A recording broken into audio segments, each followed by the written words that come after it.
Today we continue our NHL offseason plan series exploring the Pittsburgh Penguins, who are the 12th ranked team from the NHL's regular season standings. What do we expect from them this offseason?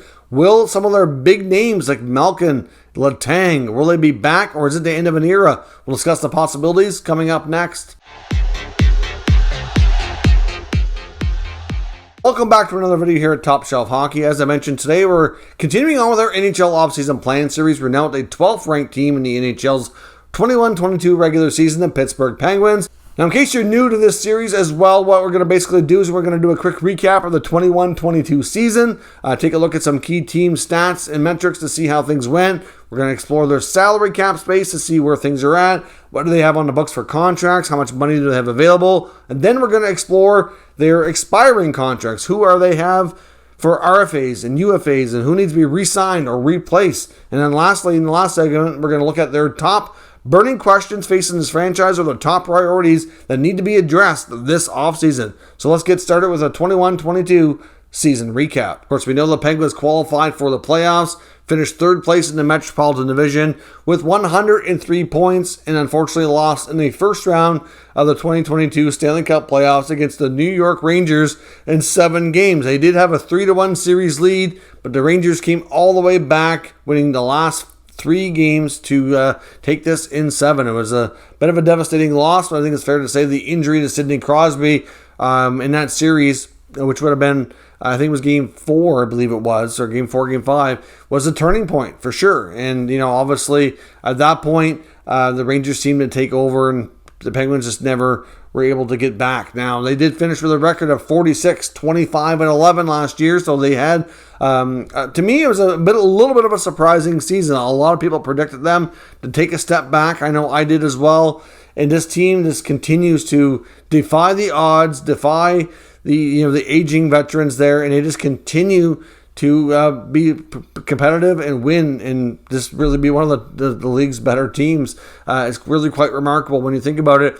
They ended up scoring 269 goals this year for the 11th best offense in the NHL. So again, another strong performance there. They've been one of the league's better offensive teams in recent years. Goals against was especially good, only allowing 222, which was the 5th ranked defense in the NHL. So that certainly was a really surprisingly good stat. The power play was very respectable, but not overly elite at 20.2%. 19th best in the NHL, and the penalty kill was at 84.4%, which is exceptional in the NHL. Anything over 80 is kind of what you're aiming for. Ideally, if you can even be close to 81, you're usually in the top, 5 to 10 teams, and they hit 84, which is 3rd best in the NHL, which was an absolutely awesome result. Of course, we saw the Penguins make some changes throughout the season. They certainly made some additions, thinking they had a good chance to win. They added some players like a Rickard Rakell at the trade deadline, and unfortunately, they did still lose in the first round, which was their 4th consecutive year losing in the first round. Now, let's take a look at this salary cap space that they have to work with and what their contract status is going into next year, courtesy of CapFriendly.com here. You can see that for 22-23, they have 16 NHL contracts already on the books, which takes out $59.29 million of salary cap space, leaving them with $23.2 million that is available. But that's a lot of contracts they have to take care of. Obviously, 16 contracts, you normally carry 22, 23 players. And, even then, some of the guys they have to look after are significant and could have some big ticket items eat away at that money quite quickly if they bring everybody back. Now let's jump over and take a look at their expiring contracts and who needs to be looked after here. Who are their RFAs and UFAs for this offseason? On the restricted free agent side, they have Kasperi Kapanen and Danton Heinen. Now I think that both these players had okay seasons. Kasperi Kapanen, fair to say, was a bit of a disappointment though. I do think both players would get a qualifying offer. And in the case of Kapanen, I do kind of wonder what the future holds for him. I don't think the Penguins would be completely, against making a trade there possibly. Obviously, the UFA side is way more interesting, including longtime franchise players Evgeny Malkin and Chris Letang. They're by far the 2 most interesting pieces here on this list, and we'll have to discuss them a bit further in the next segment. They also have UFA forwards Rickard Rakell, Brian Boyle, Evan Rodriguez, who had a bit of a surprise breakout season, defenseman Nathan Beaulieu, goaltender Louis Domingue, and other backup goaltender here, Casey DeSmith. So lots of interesting options presented in front of the Penguins here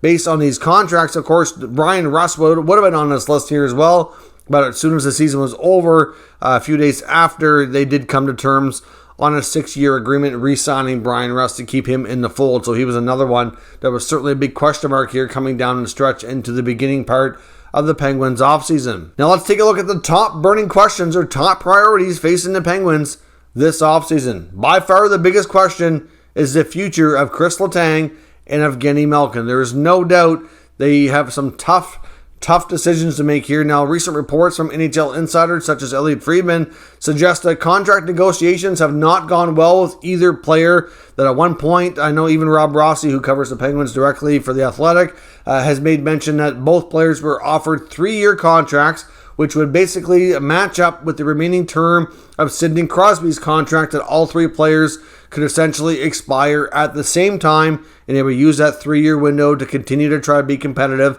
and see what they can do if they could possibly win another Stanley Cup, or continue to go for it every year, basically, as long as these 3 players are all continuing to play well. And apparently those offers so far have been rejected. They haven't been worked out. I know in the case of Malkin, he appeared to be open to a 3 or 4 year contract to expire with Crosby. I think it was more about the money. I mean, he's making over $9 million right now, and it's believed that both these contracts were somewhere in the neighborhood of 3 years at $5 million per season, so around $15 million bucks, and that's not enough. Now, in the case of Malkin, it's believed he will take less money than his current contract, but at the same time, it's going to have to be more than 5. And when it comes to Letang, who's making $7.25 million right now, many believe that he wants the same money or more because he's coming off a career season. And obviously the last few years, after he battled a lot of health issues in the past, has been proven that he can remain healthy and be extremely productive. And to be honest, I think if Letang hit the open market, he probably could get a bigger contract than what he's making here today. And it wouldn't surprise me if he could get a 5-year deal, which is what he said he was looking for, or at least looking to play 5 more years. I know Crosby even talked about this, where Malkin said he wanted to play at least 3 more years like Crosby, and Letang said when he was asked, he said he was looking to maybe play another 5, which would, I believe, put him into like around his early 40s, I believe. So certainly, some tough questions are facing the Penguins here with these 2 all-time players. I mean, I think deep down they'd love to see Crosby, Malkin, and Letang all play for one team and retire as Penguins, but it's going to be tricky. I mean, certainly, like I said, they have the money that they could offer bigger money to Malkin and Letang, but that's really going to hinder what they can do with the rest of the team. And if they can't do anything significant with the rest of the team, it's difficult to say how competitive they would be next year. Now, certainly, it's, like I said, it's believed that Malkin is going to probably want, I'm going to say at least up around 7, probably based on what things are saying or being reported at. And Letang's looking at probably, at least 7, if not, maybe closer to 8. I don't know. Like, that just sounds like roughly what it's going to take to get something done. So time will tell, but the future of these 2 guys is, questionable at best. Many feel that there's a good chance that one of them leaves, and depending on who you ask, I see a case for both. Some feel that Letang is going to be able to demand a bigger contract given his contract, or his career season, and he's been healthy and playing extremely well, so that, he can probably cash in one more time, and that might be too rich for Pittsburgh. So people think that Malkin's more likely to come back. He's certainly had his fair share of missed time, hasn't played a full season in like a decade or more, and maybe he's going to be easier to keep because the price tag will be a little bit cheaper. And then there's some who think that Letang's more important because, without him on the blue line's in pretty rough shape, right? So I don't know in regards to that, which side you think, but many feel that one stays and one goes. So if it comes down to that, who do you think goes and who do you think remains a Penguin? Now, when the goalies, it's believed that there's a good chance that Domingue and Smith aren't coming back, and that it's believed that there might be interest to bring back Marc-Andre Fleury for the right price, of course, to work with Tristan Jarry next year. So could we see a return of the Flower to Pittsburgh? I mean, Jarry will be back, but I don't think they're going to be going with the same guys they had as the backup. So we'll see what happens, but They're going to probably need somebody new, and there's been a lot of talk that he has interest to come back. It's just a matter of the Penguins making sure that I guess the interest is mutual, and can they agree on money? And, he does have interest to stay in Minnesota as well, but I think that's going to be a lot more challenging for the Wild to pull off. So, boils down to what Fleury will take for a contract, but could he return to Pittsburgh? Many think it's a real possibility. Now, there is also belief that we could see some changes on the blue line outside of what happens with Chris Letang. Guys like Brian Dumoulin and Marcus Pettersson certainly struggled in the playoffs. There's been some talk about a Marcus Pettersson trade for a long time now, so it wouldn't be shocking to see them maybe try to shake things up in that regard as well, and kind of get a different mix back there on the blue line. Up front, too, I think they probably would like to move Jason Zucker, but that's going to probably be a tough contract to move. He's, battled a lot of injuries and hasn't been as productive as he could be or what he, would probably like to be. So that's going to be a challenge. So I don't know that it would be real easy to do, but I know there is belief that might be another contract they might be open to moving in order to free up some money, along with a guy like Kasperi Kapanen. He's been very inconsistent and hasn't found that extra gear that they thought he would find after getting more opportunity than he was getting with the Leafs when he came over in that trade. So we'll see what happens, but I think we could see a bit of a shakeup in the forward group, with guys like Zucker and Kapanen being the most likely targets if they can do it.